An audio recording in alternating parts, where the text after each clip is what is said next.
Let me tell you something, man. Some stories, some experiences, they leave a mark on you. Not just a fleeting memory, but a deep, lasting impression that you carry with you, sometimes for the rest of your life. Some things just stick with you. They become a part of who you are, shaping your thoughts, your feelings, your very soul. You ever see a movie or a show that just burrows under your skin and stays there? It's like it embeds itself in your psyche, refusing to let go, no matter how much time passes. You know what I'm talking about, those stories that resonate so deeply, they become a part of your own narrative, like a splinter in your brain. It's a constant reminder, a tiny, nagging presence that you can't ignore. There's this anime from '97, that's one of those for me.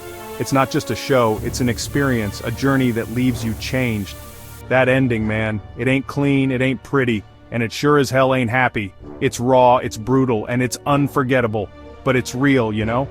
It's the kind of real that hits you hard, making you question everything you thought you knew. It's a punch in the gut that leaves you thinking, long after the credits roll. It's a story that lingers, haunting your thoughts and dreams. We're talking about betrayal, about sacrifice, about the cost of ambition. These are themes that resonate deeply, touching on the very essence of what it means to be human. We're talking about the kind of darkness that can swallow a man whole. It's a darkness that's both external and internal, a reflection of the world and the soul, and trust me, this ain't your mama's anime. This is a story that goes there. It doesn't shy away from the harsh realities of life. It goes there. It delves into the deepest, darkest corners of the human experience. It goes to the darkest corners of the human soul and shows you the monsters that live there. It's a mirror, reflecting our own fears and insecurities. This is the story of Guts, see? A man who embodies the struggle, the pain, and the resilience of the human spirit. He's a warrior, a survivor.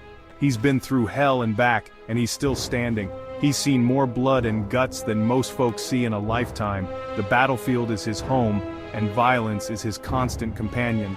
But under that gruff exterior, there's a good heart, a heart that still holds on to hope, even in the darkest of times. A flicker of hope in a world gone mad. It's that small, stubborn light that refuses to be extinguished. But then comes the eclipse. It's a massacre, a moment of utter devastation that changes everything, a betrayal of the highest order. It's a moment that shatters trust and hope, leaving nothing but despair. And Guts, he's right in the middle of it. He loses everything. His world is torn apart, leaving him with nothing but pain and rage. His friends, his love, even his humanity, everything he held dear is ripped away from him in an instant. He's left with nothing but his sword, his rage, and a brand that marks him as a target for every demon in existence. It's a curse that he must bear, a constant reminder of his loss. Talk about a bad day. But for Guts, it's more than just a day, it's a lifetime of struggle and pain. Now, to understand the ending, you gotta understand what came before. It's a tale of camaraderie, ambition, and betrayal, all wrapped up in the lives of these warriors. See, Guts, he didn't start out a broken man. He was a warrior with a purpose, a man who found meaning in the heat of battle. He was part of the Band of the Hawk, a mercenary group led by the charismatic Griffith. Together, they fought countless battles, each one bringing them closer to their dreams. This Griffith, he was something else, man. A born leader, a brilliant strategist. He had this aura about him that made people believe in his vision. He had a dream, see? A kingdom of his own, a place where he could rule and bring about his own version of peace and prosperity. And the Hawks? They were his family. They'd follow him anywhere, fight any battle. They believed in his dream as much as he did. Guts, he was Griffith's right hand, the muscle to Griffith's brains. They were unstoppable together. Their bond was forged in the fires of countless battles. But there was always this tension, you know, like two alpha wolves circling each other. Guts had his own dreams, his own path he wanted to follow. And then there was Casca, fierce warrior woman. She was Griffith's most loyal follower, but she also had a complicated relationship with Guts. She was caught in the middle, torn between her loyalty to Griffith and her growing feelings for Guts.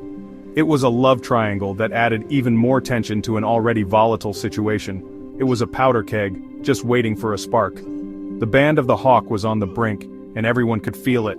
And boy did that spark come. It was like the heavens themselves were warning of the storm to come. Griffith, driven by his ambition, he makes a deal. A desperate, dark deal that would change everything. Not just any deal, man. A deal with the devil, or something even worse. Or in this case, the God Hand, these creepy, otherworldly beings who pull the strings of fate. They offered him power, but at a terrible cost. And the price of Griffith's dream, Everything, his friends, his comrades, his humanity, all sacrificed for that one elusive dream. The eclipse, man, it ain't just an event, it's an experience. It's like watching a train wreck in slow motion. You know it's coming, you know it's gonna be bad, but you can't tear your eyes away. The sky turns blood red, these monstrous creatures crawl out of the woodwork, and the band of the hawk, they're trapped. They're lambs to the slaughter. Guts, he fights like a man possessed. He's trying to save his friends, trying to save Casca, but it's no use. Griffith's deal, it sealed their fate. One by one the hawks, they fall, torn apart, devoured, driven mad, and Guts, he has to watch, helpless. That's the real horror, you see? Not the monsters, not the gore, but the utter despair. The feeling of knowing you've lost everything that ever mattered. Now Griffith, let's talk about this dude. He's the heart of this whole mess. Some folks, they see him as a villain, a power-hungry bastard who sacrificed his friends for his own gain. And yeah, he did that, but it's more complicated than that, see? Griffith, he was born into this world with nothing. He clawed his way up, fought for every inch. He built the band of the hawk with his bare hands, and he was willing to sacrifice anything to achieve his dream. Was it right? Hell no. Was it understandable? Maybe. That's the thing about it, makes you ask these uncomfortable questions. It forces you to confront the darkness inside yourself. Griffith's transformation into Femto, that's the turning point. He becomes a symbol of ambition gone wrong, of the seductive power of darkness. He achieves his dream, but at what cost? His humanity, his soul. From a young age, Griffith dreamed of a kingdom, a place where he could belong. He was relentless, always pushing himself beyond his limits. His bond with Guts was genuine, yet it was also a means to an end. When he was captured and tortured, his dream seemed shattered. But the Behelit offered him a way out, a dark path to power. In the end, Griffith chose his dream over his humanity, becoming Femto. He got his kingdom, but lost everything that made him human. Ambition's cruel blade cuts deep, leaving scars that never heal. Section 5. The price of power, Guts' agony, and Casca's ruin. Guts, he survives the eclipse. But trust me, survivor ain't a pretty word in this case. He's physically scarred, branded for life. But it's the emotional wounds that cut the deepest. He watched his friends die, saw the woman he loved violated by his best friend. Talk about trauma. He's consumed by rage, by guilt. He blames himself for not being strong enough to stop it. And then there's Casca. She doesn't walk away unscathed, not by a long shot. Griffith's assault, it breaks her mind. She regresses, loses her memories, her ability to speak. She becomes a shell of her former self. And Guts, he's left to pick up the pieces, to protect her, to find some kind of meaning in all the madness. Section 6. Fate's twisted hand, a universe of suffering. Fate, man, destiny. It's a big deal, and the characters are constantly struggling against forces beyond their control. They're pawns in a game played by gods and demons. But here's the thing, even in the face of overwhelming darkness, they still fight. They cling to hope, to love, to the belief that they can carve out their own destiny. Guts, he could have given up. He could have given in to the rage and become the monster everyone expected him to be. But he doesn't. He chooses to protect, to heal. He carries the weight of his past, the scars of the eclipse, so that others don't have to. And that, right there, that's what makes him a hero. Section 7. A story unfinished, the void beyond the eclipse. Now here's the thing about the 97 anime, it ends, right there, on a cliffhanger. No resolution, no closure, just Guts and Casca, broken and alone, riding off into the sunset. It's frustrating, man. You want answers, you want to know what happens next. But you don't get them. But that's also what makes it so powerful. It forces you to think, to imagine. It leaves you with this lingering sense of unease, this knowledge that the story isn't over, that the darkness is still out there. Section 8. A legacy of darkness, a legacy of light. From 97, it's a cult classic. It's dark, it's violent, it's messed up in all the right ways.